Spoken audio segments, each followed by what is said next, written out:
이게 뭐니? 뭐냐뇨, 어머니 점심밥이죠. 이걸 먹으라고 준 거니? 딱딱해서 먹을 수가 없는데. 그럴 리가요. 어머니, 이가 약해서 그러신 거 아니에요. 딱딱하시면 물 드릴게요. 말아 드세요. 저는 그 말에 숟가락을 3개 놓았습니다. 경희야, 나는 이제 더 이상 이런 대접을 받고 싶지 않구나. 내가 도대체 무슨 죄를 지었길래 그러는 거니? 너가 나를 이렇게 냉대해도 되는 거야? 경희는 제가 화내는 모습을 한 번도 본 적이 없었기에 당황한 표정이었습니다. 며느리는 갑자기 태도를 바꿔 저에게 소리를 지르기 시작했어요. 어머니 무슨 말씀이세요? 제가 무슨 냉대를 해요? 어머니 오셔서 밥 차려준 게 냉대예요? 이런 밥을 어떻게 먹니? 밥이 아니라 거의 떡이다, 떡. 나는 항상 너를 위해 반찬도 매주 해다 주고 김치도 주고 손자도 봐주는데 너가 어떻게 나를 이렇게 대해? 이런 건 너나 먹거라. 말이 너무 심하시네요. 솔직히 말해서 어머니가 여기 계속 드나드는 거 솔직히 좀 부담스러워요. 매번 반찬 주시러 오시면서 저희 집 둘러보시고 잔소리하시고 그건 배려가 아니라 지나친 관심이에요. 오지랖이라고요. 저는 그 말을 듣고 너무나 화가 났습니다. 그래서 나한테 이런 식으로 대접한 거니? 그런 거라면 말을 하면 될 것 아니니? 너가 나를 친엄마처럼 생각한다고 해서 믿었는데 다 거짓이었구나. 나는 정말 너를 딸처럼 생각했다. 이제 너를 더 이상 보고 싶지 않구나. 더 이상 찾아오지도 연락도 말 거라. 이게 어떻게 된 일일까요? 지금 시어머니에게 먹을 수 없는 찬밥을 준 며느리와 시어머니가 다투고 있는데요. 오늘은 딸같이 생각한 며느리에게 큰 실망을 했던 이경자님의 사연입니다. 어떤 내용의 이야기일지 바로 들어보도록 하겠습니다. 안녕하세요. 저는 서울에서 사는 올해 73인 이경자라고 합니다. 매번 다른 사연자분들의 사연들을 잘 듣고 지내다가 저도 한번 제 이야기를 여러분과 공유하고 의견을 나누고 싶어서 사연을 씁니다. 저에게 있었던 일은 아주 사소한 문제에서 시작해 회복하기 힘든 사이까지 되어버린 이야기입니다. 제 이야기를 끝까지 들으시고 제가 사소한 부분을 예민하게 받아들인 것인지 아니면 옳은 행동을 한 것인지 판단해 주시면 좋을 것 같아요. 많은 의견과 조언 말씀해 주시면 제가 살아가면서 더 현명한 사람이 되기 위한 걸음으로 삼겠습니다. 그럼 이야기 시작하겠습니다. 제게 있었던 이야기를 말씀드리기 위해선 제 아들 이야기를 먼저 해야 할 것 같아요. 제가 남편과 결혼하고 아이를 가지기 위해 부단히 노력했지만 3년 동안 가지지 못했어요. 저랑 남편 모두 병원에 가서 검사를 받았지만 아무런 문제가 없었죠. 저희는 상실감에 빠졌어요. 서로 너무 좋아했고 저희를 닮은 아이를 꼭 낳고 싶었거든요. 하지만 3년 동안 무슨 방법을 써도 아이가 생기지 않자 거의 포기할 지경에 이르렀죠. 그러던 중 지푸라기라도 잡는 심정으로 시어머니와 함께 절에 가서 기도를 드렸어요. 근데 놀랍게도 딱 3개월이 지나고 나자 임신을 하게 되었어요. 저와 시부모님 그리고 남편은 그렇게 행복할 수가 없었죠. 저는 그 아이의 태명을 금돌이로 지었어요. 금처럼 소중한 아이라는 뜻이었죠. 저와 남편은 이 소중한 아이를 세상에서 가장 사랑하고 아껴주기로 결심했어요. 원래 아이를 많이 가지고 싶었지만 제 상황이 상황인지라 한 명이라도 주신 것이 천운이라 생각하고 다른 아이를 계획하지 않았어요. 그렇게 1년 뒤에 제 아들은 태어났고 이름은 성민이라고 지었어요. 시아버지가 지어주신 이름이었죠. 성민이는 어려서부터 굉장히 얌전하고 조용한 아이였어요. 시끄러운 걸 싫어하고 자연을 좋아하는 아이였죠. 항상 고마움을 알고 배려심이 넘치는 아이였죠. 많은 이야기를 하는 아이는 아니었지만 저는 생각이 깊다는 것을 알고 있었어요. 그렇게 성민이는 별 탈 없이 아무런 속도 썩이지 않고 잘 자라주었습니다. 그렇게 대학생이 되고 성민이는 첫 여자친구를 사귀게 되었어요. 사귄 지 몇 달이 지나고 나서야 저희에게 슬쩍 알려주더라고요. 어머니, 저 처음으로 여자친구가 생겼어요. 그러니? 너무 축하한다, 애야. 어떤 아이야? 참 밝고 귀여운 아이예요. 저와는 반대인 것 같아요. 저는 조용하고 얌전한 성격인데 이 아이는 팡팡 튀는 아이예요. 저는 저와 반대에 끌리는 사람인가 봐요. 그렇구나. 좋은 일이야. 서로 부족한 부분을 잘 채워주면서 잘 사귀렴. 저는 너무 기뻤어요. 성민이가 여자한테 관심이 전혀 없어 보여서 한편으로는 남편과 걱정을 했었는데 떡하니 여자친구가 생겼다고 말했으니까요. 그 이후로 저와 남편은 그 문제에 대해서는 걱정하지 않았어요. 하지만 성민이가 처음으로 사귄 여자친구를 저희에게 소개해 주었을 때 저와 남편은 깜짝 놀랐어요. 저희가 생각했던 이미지와 너무 달랐기 때문이었어요.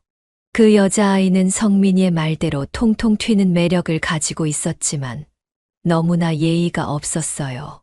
저희가 앞에 있어도 성민이에게 계속해서 과한 애정 표현을 했고 음식을 먹으러 가서 먹을 걸 권해주면 싫다면서 단박에 거절을 했어요. 요즘 아이들은 다 자신의 감정에 솔직하다는 것을 들어서 알고 있었지만 이렇게 실제로 제가 겪어보니 당황스럽긴 하더라고요. 솔직히 저는 조금은 별로였어요. 아무리 요즘 애들이 그렇다고 해도 저희 세대가 느끼기에는 너무 무례한 행동들이 많았거든요. 성민이에게 과한 장난을 치기도 하고 가끔은 욕도 했어요. 아무리 편한 사이여도 그러면 안 되는 거였죠. 저와 남편은 그 상황에서 아무런 말도 하지 않았어요. 아들은 그래도 행복한 표정을 짓고 있었고 그 분위기를 망치고 싶지 않아서였어요. 저는 집에 돌아오고 나서 아들은 순수한 표정으로 저에게 묻더군요. 어머니, 어떠셨어요? 제 말대로 너무 귀엽지 않아요? 그렇구나. 네 말대로 정말 귀엽고 통통 튀는 아이더구나. 하지만 조금 당황스럽긴 하더구나. 어떤 점이 당황스러우셨어요? 나와 네 아버지 때는 서로 존중하고 아껴주는 게 미덕이었는데 아까 보니 너와 참 가깝고 편하게 느껴서 그런 건지 서로 심한 장난도 치고 욕을 하는 게 조금 낯설긴 하더구나. 에이, 요즘은 다 그래요. 너무 걱정 마세요, 어머니. 그렇게 보여도 마음씨는 정말 착하고 배려심 많은 아이예요. 너가 그렇다면 그렇다는 거겠지. 나도 걱정은 안 한다. 잘 만나보거라. 저는 딱히 아들에게 그 아이에 대해 나쁜 말을 하지 않았어요. 어차피 아직 어린 나이였고 결혼할 상대도 아니라고 생각했기 때문이었어요. 이것도 다 경험이라고 생각했죠. 하지만 그래도 걱정은 되더군요. 아마 제 아들이 여자 보는 눈이 없는 건 아닐까 하고요. 저와 남편이 보기엔 완전히 콩깍지가 씌인 것 같았거든요. 그래도 괜찮았어요. 아직 젊으니까요. 그렇게 1년이 지났을까 아들은 군대를 가게 되었죠. 역시나 군대를 전역하기 전에 그 여자아이와 헤어지게 되었더라고요. 아들은 매우 슬퍼했고 저와 남편은 아들을 위로해 주었습니다. 아들이 슬퍼하는 것을 보면서 저 또한 마음이 아팠지만 한편으로는 다행이라고 생각했어요. 부모의 마음은 다 같으니 이해해 주실 거라 생각해요. 제 아이의 짝으로 더 어울리는 여자가 있을 거라 생각했어요. 그 이후로도 아들은 몇 명의 여자와 사귀게 되었어요. 그때마다 저와 남편은 많은 신경을 쓰지 않았어요. 아들이 부담스러워 할까봐였죠. 그래서인지 오히려 아들은 저희에게 항상 여자친구를 소개시켜 주었어요. 저희는 그런 아들에게 너무나도 고마웠죠. 하지만 항상 데려오는 여자친구들에게는 실망을 했어요. 다들 비슷한 점이 있었죠. 너무나도 외향적인 성격에 아슬아슬하게 선을 넘을락 말락하는 아이들이었어요. 솔직한 건 좋지만 같이 있는 사람을 불편하게 할 정도의 언행과 행동들을 했죠.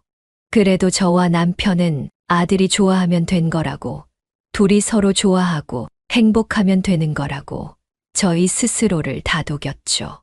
그렇게 아들은 방송국 예능 작가로 취직을 했고, 나이도 거의 30이 다 되어 갔어요. 이제 슬슬 결혼을 생각할 나이였죠. 하지만 아들은 일이 너무나도 좋은지 결혼 이야기를 꺼내지 않았어요. 저희도 보채지 않았죠. 그러던 중 아들이 취직한 지 3년이 되어 가던 날이었어요. 아들은 저희에게 결혼하고 싶은 사람이 있다고 말했죠. 저희는 그 말을 듣곤 하늘을 날아갈 듯 기뻐했어요. 하지만 한편으로는 걱정이 앞섰어요. 제 아들이 이전과 같은 전철을 타는 것 아닌가 하고요.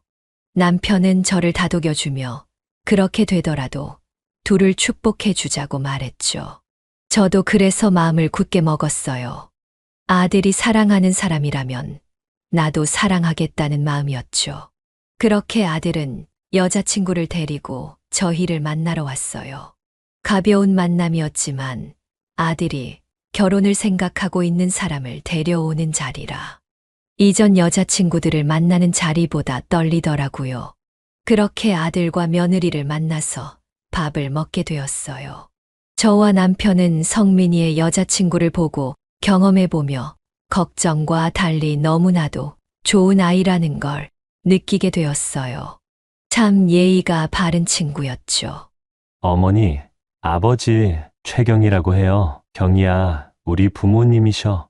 인사드려. 안녕하세요. 어머님, 아버님. 최경이라고 합니다. 잘 부탁드려요. 안녕하세요.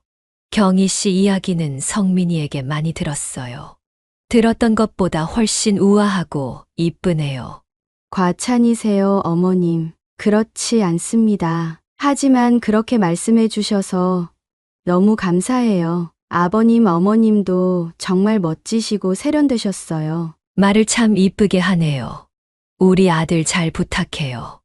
네, 어머님. 부족하지만 열심히 해볼게요. 제가 부족해서 항상 성민 씨가 저를 잘 챙겨주어요. 그 아이는 하는 말마다 저희에게 점수를 따갔죠. 너무나도 이쁘고 우아하게 말하는 아이였어요. 이전에 성민이가 데려왔던 다른 아이들과는 느낌부터가 달랐죠. 집에 돌아오는 길에 저는 남편에게 정말 행복하다고 말했어요. 남편도 입이 닳도록 성민이의 여자친구를 칭찬했죠. 그래서 저는 성민이와 여자친구의 결혼을 적극적으로 밀어줘야겠다고 생각했어요. 저와 남편은 아들에게 부족한 게 있으면 언제든 말하라면서 빨리 결혼을 하면 좋겠다고 말했죠. 아들은 저희가 그렇게 여자친구를 마음에 들어하는 모습을 처음 봐서 그런지 너무 좋아했어요. 저희도 아들이 많은 경험을 통해서 깨달은 게 있다고 생각했고요. 그 이후로도 저희는 아들과 여자친구를 몇 번이나 더 만나서 함께 시간을 보냈어요. 시간을 보내면서 저와 아들의 여자친구는 더욱 친해졌고 서로에 대해 더 많은 것을 알게 되었어요. 알고 보니 아들의 여자친구에게는 슬픈 과거가 있었더라고요. 경희야, 너희 부모님은 무슨 일을 하시니? 어머님, 사실 어머님에게 드리지 못한 말씀이 있어요. 말하지 못한 게 뭐니? 사실 저희 어머니는 제가 어렸을 적 돌아가셨어요. 그래서 어렸을 적부터 아버지 혼자서 저와 언니를 키우셨어요. 그랬구나. 몇 살 때 돌아가셨는데? 제가 5살 때였을 거예요. 워낙 어렸을 때 돌아가셔서 어머니에 대한 기억이 많이 없어요. 저는 그 말을 듣고 가슴이 미어지는 기분이 들었죠. 어머니 없이 자랐다는 말을 담담히 하는 그 아이가 너무나도 안쓰러웠어요. 그래도 이렇게 너를 훌륭하게 키우신 아버님이 정말 대단하시구나. 어머니도 아마 기뻐하고 계실 거야. 그럴까요? 듣기만 해도 기분이 좋아지네요. 감사해요, 어머님. 저는 그 이후로 다짐했죠. 이 아이의 어머니 같은 사람이 되겠다는 것을요. 이 아이를 딸처럼 여기겠다는 것을요. 혹시 너만 괜찮다면 나를 어머니라고 생각하고 편하게 대해줬으면 한다. 나도 너를 딸처럼 생각하고 싶구나. 그 아이는 이 말을 듣고는 아무 말도 하지 않고 눈물을 흘리더군요. 저는 그런 경희를 꼭 안아주었습니다. 울음이 그치고 나서야 한마디씩 이야기를 하더군요. 어머니가 저를 그렇게 생각해 주신다니 너무 기뻐요. 사실 저도 어머니가 제 어머니면 얼마나 좋을까 생각해 본 적이 있었어요. 저도 어머니가 너무 편하고 좋아요. 정말 고마워요, 어머님. 그래. 이제는 너도 우리 가족이야. 나를 어머니라고 생각하고 언제든지 고민 있으면 말하렴. 그렇게 저희는 그날 서로를 꼭 안아주었습니다. 그렇게 저희는 경희의 아버님과 상견례를 했고 6개월 뒤 성민이와 경희는 결혼식을 올렸어요. 그날은 정말 남 부러울 것 없는 날이었죠. 그렇게 저와 남편은 애지중지하게 키운 아들을 독립시켰고 새로운 딸을 얻기도 했어요. 아들과 며느리는 처음엔 저희 집과 먼 곳에 살다가 3년 후 저희 집 근처로 이사를 왔어요. 아들의 회사도 저희 동네랑 가까웠기 때문이었어요. 저와 남편은 그 이후로 자주 아들의 집에 방문하게 되었죠. 3년 동안은 정말 좋았어요.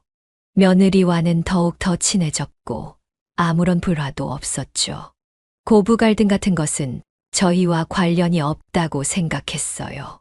우리가 아들과 며느리의 집을 자주 방문하는 것이 부담스러운 일이라고 하시는 분들도 계시겠지만 그렇지 않은 게 아들과 며느리도 자기 집 드나들 듯이 저희 집에 왔어요.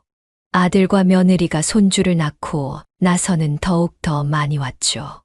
며느리는 저녁밥을 차리기 귀찮은 날이면 항상 저희 집에 와서 저녁을 먹었고 아들과 오랜만에 데이트를 하고 싶은 날이면 저희가 손자를 봐주었죠. 집이 가까워지고 나서는 그런 경우가 더 많아졌고 저는 그런 게 좋았어요. 정말 한 가족 같았기 때문이었어요. 며느리도 처음엔 저에게 완전히 예의를 지켰지만 시간이 지나면서 점점 더 저를 편하게 대했어요. 마치 엄마와 딸처럼요. 누가 보면 정말 엄마와 딸처럼 생각했을지도 몰라요. 실제로 같이 어딘가 놀러 가면 몇몇 분들이 모녀 관계라고 착각할 때도 있었으니까요. 저 또한 며느리가 편해져서 가끔은 잔소리를 했죠. 그렇다고 짜증이나 화를 내지는 않았습니다. 그저 그 아이에게 도움이 될 만한 이야기들을 했죠. 돈을 모으는 방법이라든지 집안일을 잘하는 방법 같은 것들 말이에요. 하지만 제가 이상한 건지 시간이 지날수록 점점 며느리가 저를 무시한다는 생각이 들기 시작했어요. 저를 편하게 대하는 걸 넘어서 막 대하기 시작했죠. 제가 잔소리를 하면 짜증을 내고 듣기 싫은 표정을 하고 그만하라고 이야기하기도 했습니다. 한 번은 저에게 빨래를 부탁했는데 제가 깜빡하고 못했던 적이 있었는데 그때는 저에게 화를 내기도 했어요. 그러다 우리가 틀어지게 된 결정적인 일이 발생하게 되었어요. 평범한 날이었어요. 저는 반찬을 가져다 주러 며느리에게 전화를 한 뒤 아들 집으로 향했죠. 초인중을 누르니 문이 열리고 며느리 경희의 얼굴이 보였습니다. 경희는 제 반찬통을 들어주지도 않고 문만 열어준 채 부엌으로 가더군요. 저는 무거운 반찬을 식탁 위에 올려놓고 보자기를 풀었어요. 제가 열심히 한 반찬들이었죠. 경희는 그 중 한 반찬의 뚜껑을 열더니 맛을 보기 시작했어요. 그런데 쩝쩝대며 인상을 쓰기 시작했죠. 어머니, 이거 왜 이렇게 짜요? 소금을 들이부으신 거 아니에요? 저번에 너희가 너무 싱겁다고 해서 소금을 좀 넉넉히 뿌렸는데 많이 짜니? 네, 먹으면 건강 안 좋아질 것 같은 맛이에요. 한번 드셔보세요. 그래서 저는 제가 만든 반찬을 먹어보았죠. 물론 만들면서 이미 간을 본 상태였어요. 먹어보니 밥이랑 먹으면 딱 먹을 만한 간이었어요. 딱 맛있었죠. 내 입엔 괜찮은데 그렇게 짠가? 밥이랑 먹으면 딱 맞을 것 같은데. 그럼 어머니가 드시면 되겠네요. 저희는 괜찮아요. 저희는 요즘 저염식단으로 먹고 있어서요. 아이도 있고 우리 건강도 생각해서요. 무슨 말씀이신지 아시죠? 그러면서 경희는 반찬 뚜껑을 전부 열어서 하나씩 맛보더니 평가를 하고 짠 것들은 모두 다시 가져가라고 했어요. 그때는 그냥 그러려니 했어요. 이전에는 이렇게까지 한 적은 없었어서 정말 너무 짜서 그런 거구나 싶었죠. 그런데 그 이후에도 계속 서운한 행동들을 했어요. 저는 그래도 저에게 차 한 잔이라도 줄 것이라 생각했는데 왜 안 가고 서 있냐는 듯 저를 쳐다봤어요. 어머니, 뭐 더 말씀하실 게 있으세요? 아니다. 그냥 온 김에 차나 한 잔 마시고 가려고 했지. 아, 근데 어쩌죠? 제가 오늘 약속이 있어서요. 금방 나가봐야 해요. 아, 그렇구나. 오늘 바쁜 날이구나. 석용이는 어쩌고?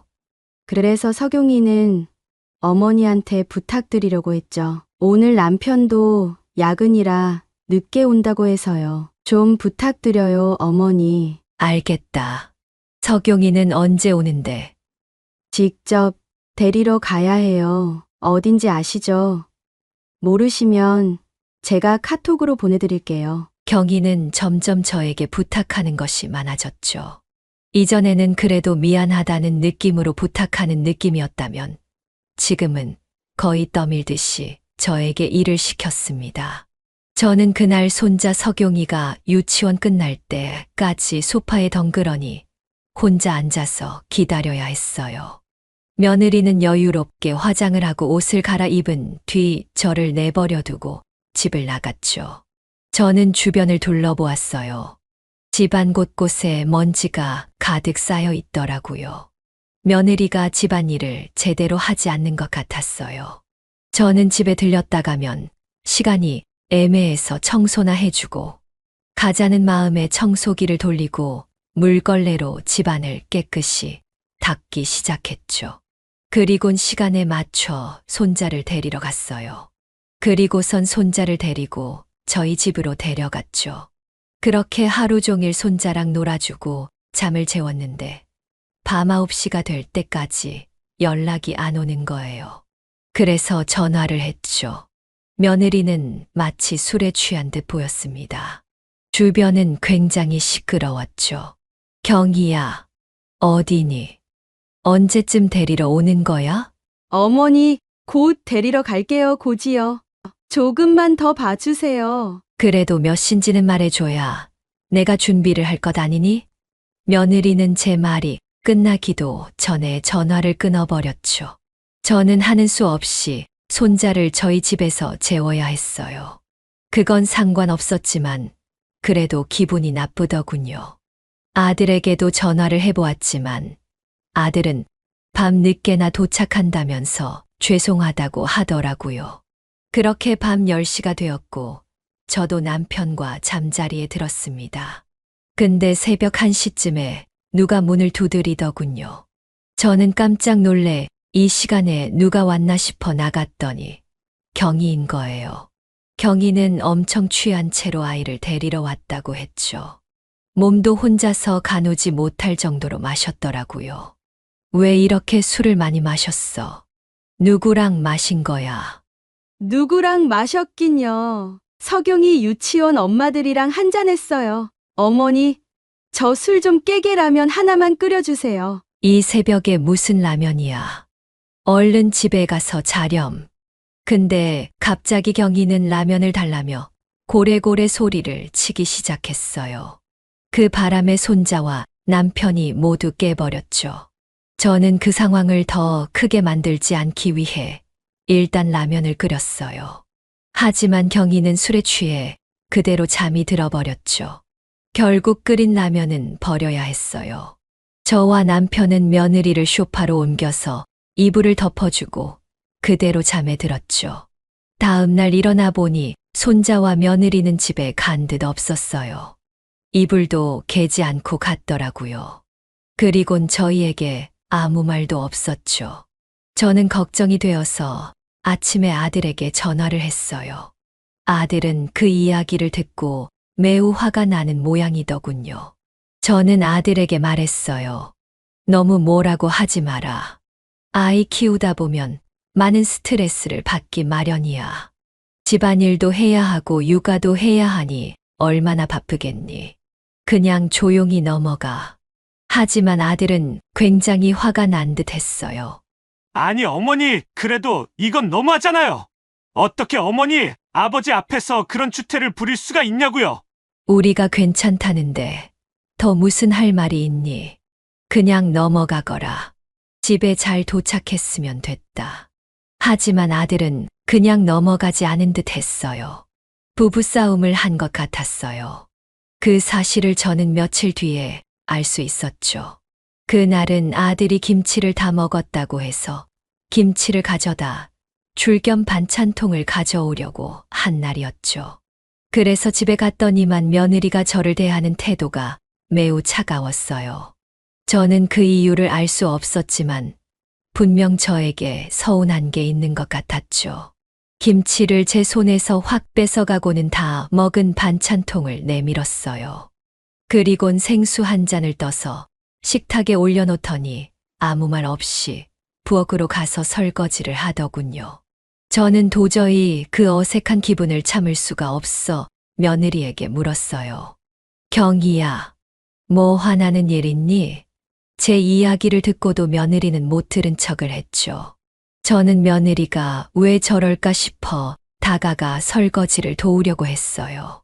그런데 제 팔을 탁 치더니 화를 내기 시작했어요. 저리 가세요, 어머니. 방해돼요. 그냥 소파에 앉아 계세요. 저는 너무 어이가 없었죠. 그래도 화를 내고 싶지는 않았어요. 무슨 일이니? 나한테 뭐 서운한 게 있는 거야? 서운한 거요? 있죠. 어머니가 잘 생각해 보세요. 저한테 뭘 잘못했는지. 내가 너한테 무슨 잘못을 했는데. 그러니까 생각해 보시라고요. 제가 그걸 말해야 속이 시원하시겠어요? 말해봤자 저만 속 좁은 사람 될 텐데요? 아, 저 속 좁은 사람 만들려고 하시는 거예요? 아니다. 그게 무슨 소리니? 정말 모르겠어서 물어본 거야. 그럼 제가 속 좁은 사람 될게요. 어머니 어떻게 저한테 그러실 수가 있어요? 저도 사람인데 술 취해서 그럴 수도 있지. 아무리 제가 어머니를 좀 불편하게 했다고 하더라도 바로 남편한테 일러서 그렇게 쪽을 주고 싶으셨어요? 아니다. 너가 오해한 거야. 나는 새벽에 너랑 석용이가 없길래 걱정돼서 연락한 것뿐이야. 너가 전화도 안 받고 해서. 됐어요, 어머님. 것 봐요, 저만 결국 속 좁은 사람 됐잖아요. 그래서 제가 말하기 싫었던 거예요. 정말 오해란다. 나는 아들한테도 너에게 뭐라고 하지 말라고 분명히 말했어. 성민이가 너한테 뭐라고 그랬길래. 됐어요, 어머니. 더 이상 말해봤자 뭐해요? 그냥 가세요. 오늘은 어머니랑 더 말하기 싫네요. 저는 어찌해야 할지, 어떤 말을 해야 할지 모르겠더군요. 그냥 벙쪄서 가만히 있을 수밖에 없었죠. 결국 저는 그냥 집으로 돌아올 수밖에 없었습니다. 저는 남편에게 저의 고충에 대해 말했고, 남편은 저를 다독여 주었죠. 며느리가 많이 스트레스를 받는 것 같으니 당분간은 그냥 두라면서요. 저도 그랬으면 좋겠다고 생각했죠. 시간이 어느 정도 지나면 괜찮아질 거라 생각했어요. 그래서 한동안 저는 아들을 통해서 반찬만 보내주었죠. 아들은 자주 집에 오던 제가 집에 안 가니 의아했지만 저는 며느리와의 일을 말하기 싫어서 대충 둘러댔어요. 몇 주 정도 지나고 어버이날이 되었어요. 이전에 며느리가 저를 위해 밥을 차려주기로 한 날이었죠. 매번 제가 해주는 반찬을 얻어먹기 미안하다면서 자신이 먼저 저를 초대해 준 것이었죠. 본래 남편과 함께 가기로 했지만 남편은 친구들과 미리 골프 선약이 있어서 가야 한다고 했어요. 아들도 출장을 가서 끝나고 와서 찾아뵙겠다고 했고요. 결국 저만 며느리와 함께 밥을 먹으러 아들 집으로 향했죠. 저는 그날 며느리와 화해를 하고 싶어 이쁜 꽃을 샀습니다. 시간이 어느 정도 지났으니 며느리도 화가 좀 줄었을 거라 생각했어요. 그렇게 저는 떨리는 마음으로 초인종을 눌렀고 경희가 나왔습니다. 늦은 오후였지만 경희는 씻지도 않았는지 떡진 머리에 추리닝 차림으로 있더군요. 제가 온 것에 대해 놀란 듯 했어요. 어머니, 무슨 일이세요? 아니, 오늘 우리 같이 저녁 먹기로 하지 않았니? 그래서 왔단다. 그제서야 며느리는 생각이 났는지 들어오라고 하더군요. 그때부터 느낌이 좋지 않았어요. 며느리는 머리를 박박 긁으며 어떻게 해야 할지 생각하는 것 같더군요. 저는 어떻게든 좋게 넘어가기 위해 꽃을 며느리에게 내밀었어요. 경희야, 너무 이뻐서 너 주려고 샀단다. 고마워요, 어머니. 근데 어차피 이거 나중에 다 시들면 버려야 하는데. 그것도 일이에요. 다음부터는 마음만 받을게요. 이런 거 사오지 마세요. 그래도 이쁘지 않니? 너 예전에 꽃을 좋아한다고 해서 나름대로 골라서 사온 거란다. 네, 알겠어요. 일단 거실에 앉아 계세요. 밥 차려서 갈게요. 저는 떨떠름한 표정을 짓고 거실 소파에 앉아 있었어요. 며느리는 부엌 냉장고를 열어 뚫어지게 쳐다보더니 반찬을 몇 개 꺼내기 시작했어요. 그리곤 몇 개를 전자레인지에 돌리더라고요. 저는 느낌이 좋지 않았지만 차분히 기다렸어요. 맛있는 밥을 먹고 싶다기보다 며느리와 화해를 하러 온 것이기 때문이었어요. 몇 분 정도 지났을까? 며느리는 밥을 차려왔어요. 근데 전부 제가 준 반찬들이었어요. 가장 최악이었던 건 밥이었죠. 매우 찬 밥이었어요. 아마 점심때 먹고 남은 밥을 그대로 준 것 같았어요. 떡처럼 굳어서 잘 떨어지지도 않을 정도였으니까요. 어떻게 반응해야 할지 모르겠더군요. 근데 그 밥은 그대로 먹을 수가 없을 것 같아 며느리에게 부탁을 했어요.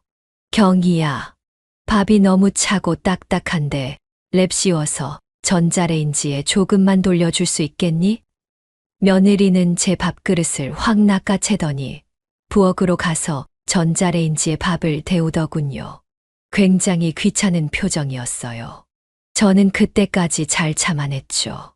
며느리를 정말 딸처럼 생각했기 때문이었어요. 저는 만약 민석이가 저랬더라면 어떻게 했을까라는 생각을 하면서 참았어요. 그리곤 잘 달래줘야겠다고 생각했죠. 밥을 먹으면서 저는 속마음을 며느리에게 꺼냈어요. 경희야, 나는 너와 이렇게 어색한 사이가 된 것이 적응이 안 되는구나. 너랑 다시 편하게 지내고 싶어. 나한테 서운한 게 있으면 지금 다 털어놓으면 안 되겠니? 저 서운한 거 없어요, 어머니. 그럼 나한테 이렇게 하는 이유가 뭐야? 내가 답답해서 그런다.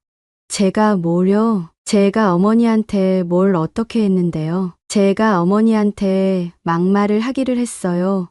못된 행동을 하기를 했어요. 저는 말문이 막혔습니다. 그 태도는 분명 며느리도 알고 있으면서 말하지 않는다는 것을 알려주었죠. 저는 더 이상 아무 말도 하지 않고 밥만 재빨리 먹은 뒤 집으로 향했습니다. 더 이상 물어봤다가는 저도 며느리를 싫어할 것만 같았거든요.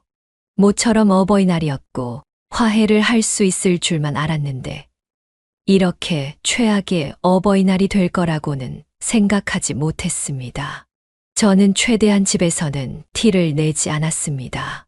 하지만 남편은 저를 몇십 년간 지켜본 탓인지 바로 알아채더군요. 며느리랑 저녁은 잘 먹었어? 네, 잘 차려줘서 맛있게 먹고 왔어요. 화해는 잘했고, 네, 그럼요. 이전처럼 잘 지낼 수 있을 것 같아요. 근데 표정이 왜 이렇게 어두워? 내가 봤을 땐 아닌 것 같은데. 솔직히 말해봐. 무슨 일 있었지? 저는 그 질문에 거짓말을 할 수가 없었어요. 남편의 따뜻한 목소리에 울음이 터지고 말았죠. 그리고 저는 며느리와 있었던 일을 남편에게 터놓았어요. 남편은 제 이야기를 듣고 오랜 시간 고민을 하더라고요. 그리곤 말했습니다. 당신한테 그렇게 했다니 며느리가 너무 했구먼. 화가 나지만 당신이 화를 안 냈는데 내가 낼 순 없지. 한 번만 더 지켜보자고. 당신이 싫은 건 아닌 것 같은데 분명 서운한 게 있어서 그런 걸 거야. 네, 맞아요. 근데 왜 그런지 말을 해주지 않으니 답답해서 그렇죠. 그래, 한 번만 더 시도해봐. 당신은 그 정도 했으면 할 만큼 한 거지.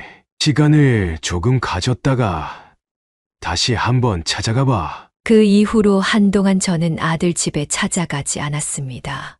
며느리도 더 이상 저희 집으로 오지 않았죠.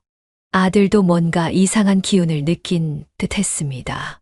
하지만 저와 며느리 둘 다 말하지 않으니 아들 또한 답답한 상황이었죠. 저 또한 그 어색한 분위기가 너무나 싫었습니다. 얼른 화해를 하고 싶었죠. 그렇게 시간이 지나고 제 생일이 되었습니다.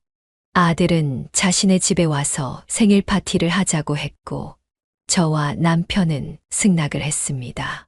며느리가 어떻게 할지 궁금했죠. 저는 어떻게든 그날은 며느리와 화해를 하겠다고 생각했습니다. 그렇게 아들 집에 가니 진수성찬이 차려져 있더라고요. 몇 개는 밖에서 시킨 듯 했지만 그래도 괜찮았습니다. 며느리는 아들과 남편 앞에선 아무렇지 않은 척 했죠. 저도 그래서 며느리처럼 아무렇지 않은 척 연기를 했습니다. 남편과 아들은 나름대로 저와 며느리의 눈치를 보는 것 같더라고요. 저는 며느리와 이야기할 시간을 가지고 싶었지만 단 둘이 있을 시간이 안 나더라고요. 그래서 며느리가 설거지를 할 때 몰래 옆으로 가서 말을 걸었습니다. 경희야, 설거지 도와주련. 괜찮아요, 어머니. 제가 할게요. 생일이신데 설거지라뇨. 얼른 가서 쉬세요. 며느리의 목소리는 너무나도 밝았습니다. 웬일인지 저에게 화를 푼 것만 같았죠. 아리송했지만 몇 주 전에 그 태도와는 너무 달랐습니다. 그렇게 기쁜 마음 반, 아리송한 마음 반으로 집으로 돌아갔습니다. 뭔가 진전이 있는 것 같아 보였죠. 하지만 더 많은 대화를 하지 못해서 아쉬운 마음에 다음 날 찾아가 진지하게 다시 이야기를 해보자고 생각했죠. 그래서 다음 날 점심에 며느리가 혼자 있을 시간에 맞춰 아들 집으로 찾아갔습니다. 초인종을 눌렀고 곧 며느리가 나와 놀란 표정으로 저를 쳐다보더군요. 어머니 웬일이세요? 연락도 안 하시고. 어제 너랑 이야기를 많이 못해서 아쉬워서 같이 점심이나 한 끼 하러 왔단다. 그래도 괜찮지. 경희는 어제와는 다르게 다시 싸늘해져 있었습니다. 들어오세요. 잠시 앉아 계시면 밥 차릴게요. 경희는 귀찮은 듯한 표정으로 부엌에 가서 밥을 차렸습니다. 근데 역시나 저에게 차려준 건 먹다 남은 찬밥과 잔 반찬들 뿐이었습니다. 저는 너무 화가 났습니다. 며느리는 저와 더 이상 화해할 마음이 없어 보였습니다. 저는 자존심을 굽히고 며느리에게 사과까지 했지만 며느리는 저에 대한 어느 존중도 보이지 않았습니다. 그냥 기싸움에서 이기고 싶어 하는 것 같았죠. 저는 어느 때보다 가장 단호하게 며느리에게 말했습니다. 이게 뭐니? 뭐냐뇨, 어머니 점심밥이죠. 이걸 먹으라고 준 거니? 딱딱해서 먹을 수가 없는데.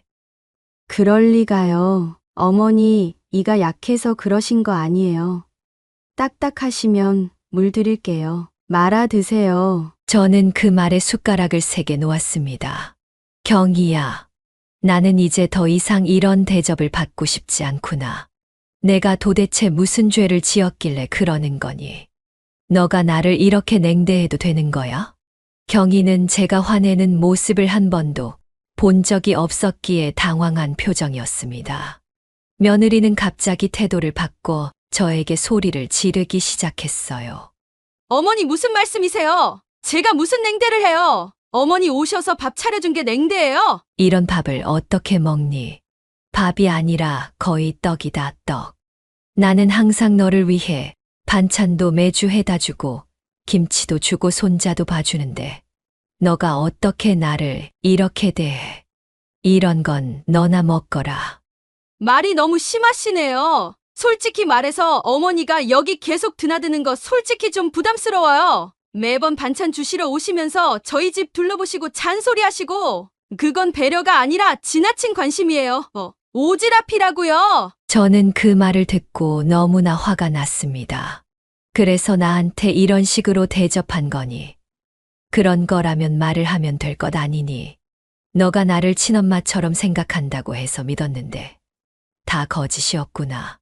나는 정말 너를 딸처럼 생각했다. 이제 너를 더 이상 보고 싶지 않구나. 더 이상 찾아오지도 연락도 말 거라. 며느리는 그 말에 대답을 하지 못했어요. 저도 말을 심하게 했다고 생각했지만 그래도 단호하게 말을 했죠. 그리고 저는 집으로 돌아왔어요. 그날 저는 남편 몰래 밤새 이불 속에서 울다 잠이 들었어요. 내가 잘못한 것이 아닐까 하는 생각도 들었지만 그건 아니라는 걸 깨달았습니다. 시간이 흐르면서 저는 반대로 홀가분해졌다는 생각이 들었어요. 지금까지 며느리의 눈치를 많이 봐서 그런지 혼자 있는 시간이 참 자유롭더라고요. 더 제 삶에 집중할 수 있었죠. 주변에서도 제 표정이 밝아 보인다며 이유를 묻기도 했습니다. 저는 매일 아침 일찍 일어나 주변 산책을 했습니다. 점점 몸이 가벼워지는 걸 느끼면서 정신도 맑아지더라고요. 가끔 텔레비전에서 며느리와 시어머니 갈등을 다룬 프로그램을 보면 가슴이 아팠습니다. 하지만 그럴 때마다 마음을 다잡았죠. 그러던 어느 날이었어요. 아들에게 전화가 왔습니다. 아들은 며느리와 제 사이가 이상해졌다는 걸 알게 된 것 같았어요. 저에게 집으로 오라고 하더라고요. 하지만 저는 거절했습니다. 아직은 며느리를 볼 자신이 없어서였죠. 얼굴을 보면 화가 날 것 같아서였습니다. 아들은 포기를 안 하더군요. 제가 집으로 안 가면 그들이 저희 집으로 온다고 하였습니다. 저는 맘대로 하라며 전화를 끊었죠. 남편은 이런 저의 모습을 보며 걱정했어요. 저도 누군가를 이렇게 미워한 적이 없었던지라 이런 제가 낯설었죠. 그렇게 다음 날 저녁 아들과 며느리가 찾아왔습니다. 어머니, 저녁 먹으러 왔어요. 잠시 석용이는 아는 친구 집에 맡기고 왔어요. 오랜만에 넷이서 맛있는 저녁 먹어요. 그리고 이거 오다가 맛있어 보여서 샀어요. 경희가 어머니 아버지 과일 좋아하실 것 같다면서 사자고 하더라고요. 며느리는 와서도 저에게 목례만 한 뒤 눈을 쳐다보지 못하더군요. 아마 오기 싫었는데 아들에게 끌려온 것이었겠죠. 저도 오랜만에 며느리를 보니 여러 감정이 들더군요. 아들은 우리 둘의 눈치를 보면서 서로 화해하길 바랬던 것 같았습니다. 과일 바구니를 사와서 며느리가 샀다는 거짓말을 했으니까요. 저는 과일 바구니를 받지 않은 뒤 바로 부엌으로 갔습니다. 며느리와 아들은 쭈뼛대며 거실 식탁 앞에 앉았죠. 남편도 저와 며느리의 눈치를 보며 슬금슬금 나오더라고요. 저는 신경 쓰지 않은 채 저녁 준비를 했죠. 저는 이번엔 내가 똑같이 며느리에게 해주자고 마음을 먹었습니다. 며느리가 나를 대했던 것처럼 내가 대하면 며느리도 뭔가 깨달을 것만 같았어요. 저는 며느리와 아들 밥그릇에만 아침에 먹다 남은 찬밥을 덜었어요. 그리고 보잘것없는 반찬들만 차려 그들에게 갔죠. 그 밥을 본 아들과 며느리는 어리둥절한 표정을 지었습니다. 어머니, 이게 뭐예요? 뭐긴 뭐야 밥이지. 이걸 어떻게 먹어요? 딱딱해서 마치 떡 같은 거요? 딱딱해서 못 먹겠으면 물 떠와서 말아 먹어라. 남편은 제가 무슨 짓을 하는지 알아서 아무 말 없이 기다려 주더군요. 며느리는 제 행동에 당황해한 것 같았어요. 오랫동안 아무 말 없이 그 밥을 쳐다봤어요. 하지만 이내 그 밥을 떠서 먹기 시작하더군요. 저는 깜짝 놀랐죠. 먹을 줄은 몰랐거든요. 아들도 그런 경기를 놀란 눈으로 쳐다보았습니다. 그리고 경희는 먹으며 눈물을 흘렸죠. 맛있네요. 어머니, 아들은 도저히 이해 안 간다는 눈빛으로 물었어요. 도저히 이해가 안 돼요. 둘이 무슨 일이 있었던 거예요? 무슨 일이 있었길래 그렇게 친했던 둘이 이렇게 될 수가 있냐고요? 경희야, 그만 먹어. 너 이런 취급 당할 사람 아니야. 나가서 먹자. 어머니 너무 하시네요. 그래도 경희는 어머니한테 사과를 하러 왔어요. 사과를 하러 온 사람한테 이렇게 하셔도 되는 거예요. 그러냐? 난 이런 취급을 수도 없이 당했는데 어떻게 생각하니? 네, 그게 무슨 소리세요? 난 모르겠다. 내가 무슨 잘못을 했는지 네 아내한테 물어보거라. 경희는 아무 말 없이 울기만 했어요. 여보, 그만해. 가자. 경희는 어이없어 하는 아들을 데리고 나갔습니다. 저는 그들이 나가고 자리에 풀썩 주저앉았죠. 이렇게 복수를 해주면 속이 시원해질 줄 알았는데 아니더군요. 오히려 찜찜한 마음이 들었습니다. 그리고 계속 밥을 먹으며 울던 며느리의 얼굴이 떠오르더군요. 분명 뭔가를 깨닫고 후회하고 있는 듯 했습니다. 하지만 저는 아직 진정한 사과를 듣지 못했고, 그렇기에 아직 용서를 할 수 없었죠. 남편은 그런 마음을 알겠는지 그냥 저를 토닥여 주었어요. 그렇게 며칠이 지났습니다. 저는 다시 일상으로 돌아갔죠. 산책을 하고 돌아와 씻고 점심을 먹으려고 준비를 할 때쯤이었습니다. 남편은 점심 약속 때문에 나가 있을 때였죠. 저는 남은 찬밥에 물을 말아서 대충 끼니를 때울 참이었습니다. 근데 그때 누군가 문을 두드렸어요. 며느리더군요. 며느리의 손에는 보자기가 들려 있었어요. 저는 아무 말도 하지 않았어요. 며느리는 그저 보자기를 제 앞에 두고 다시 가더군요. 저는 며느리가 가고 보자기를 펼쳐서 열어보았어요. 보자기 안에는 따뜻한 밥과 국, 그리고 여러 반찬들이 있더군요.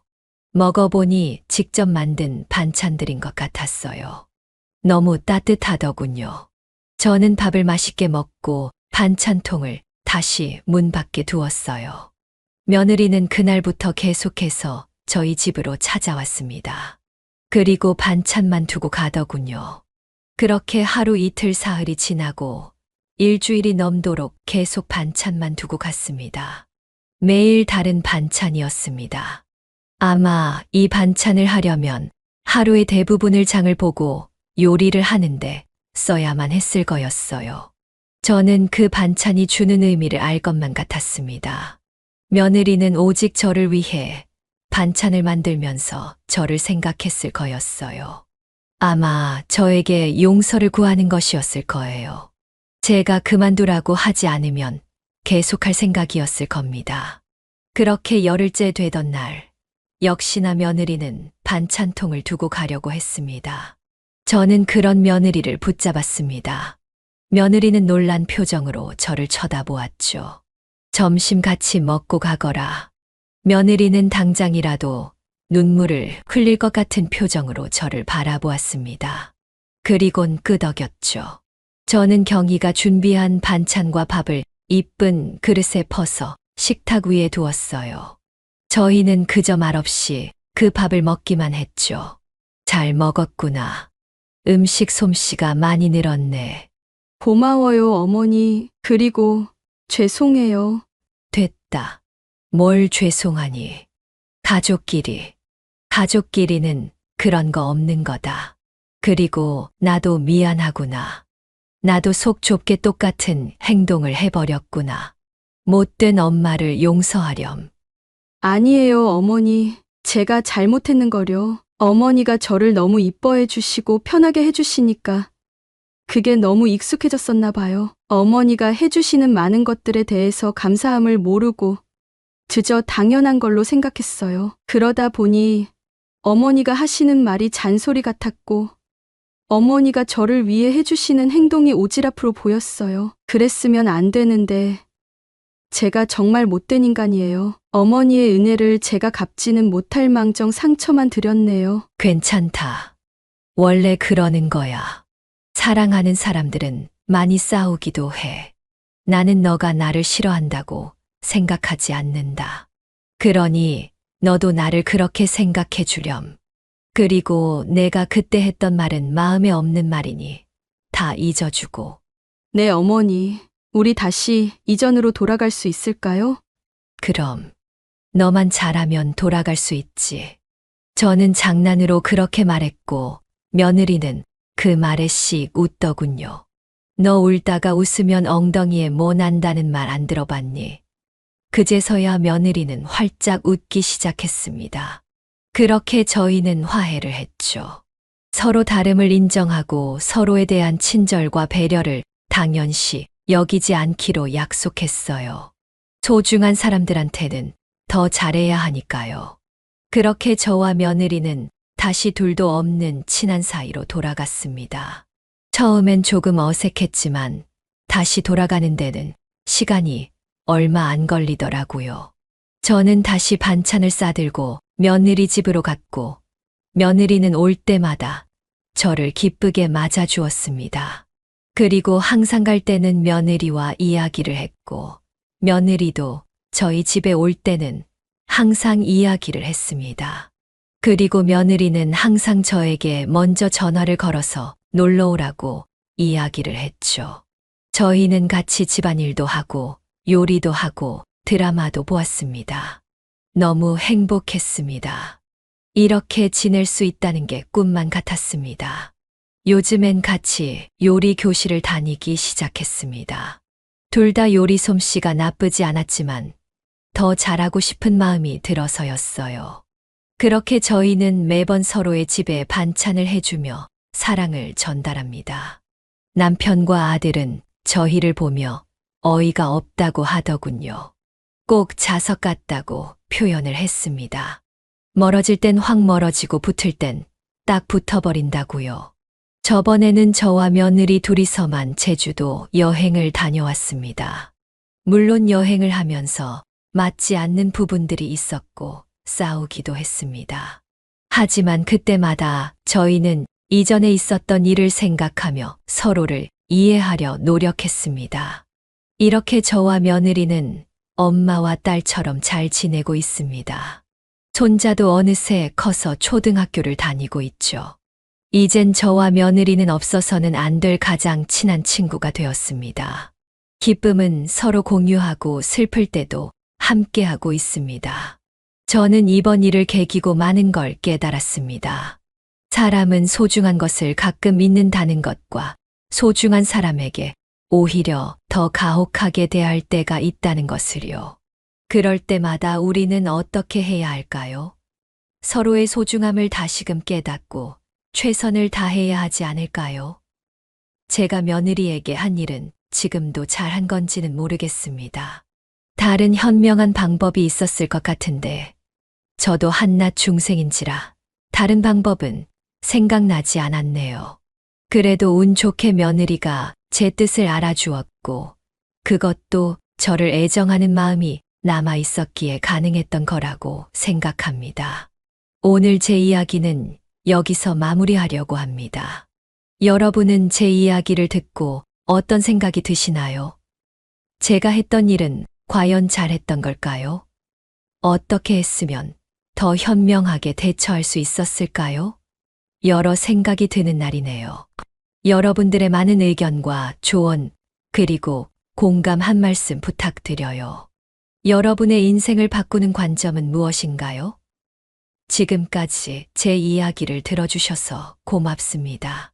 네, 오늘 이야기는 어떠셨나요? 오늘 이야기를 듣고 어떻게 생각하시는지 어머님, 아버님의 생각을 댓글로 공유해주세요. 저는 또 다른 사연으로 찾아뵙겠습니다. 벌써 사연자분들의 사연들을 공감해주시는 어머님, 아버님이 6,800분을 넘어섰는데요. 함께 해주신 분들 정말 감사드립니다. 좋아요, 구독, 알람 설정을 통해 앞으로도 따뜻한 정을 나눌 수 있게 함께 해주세요. 어머님, 아버님의 삶의 지혜와 경험을 나눌 수 있는 통로가 되겠습니다. 오늘도 인생을 바꾸는 관점을 통해 사연을 들어주셔서 감사합니다.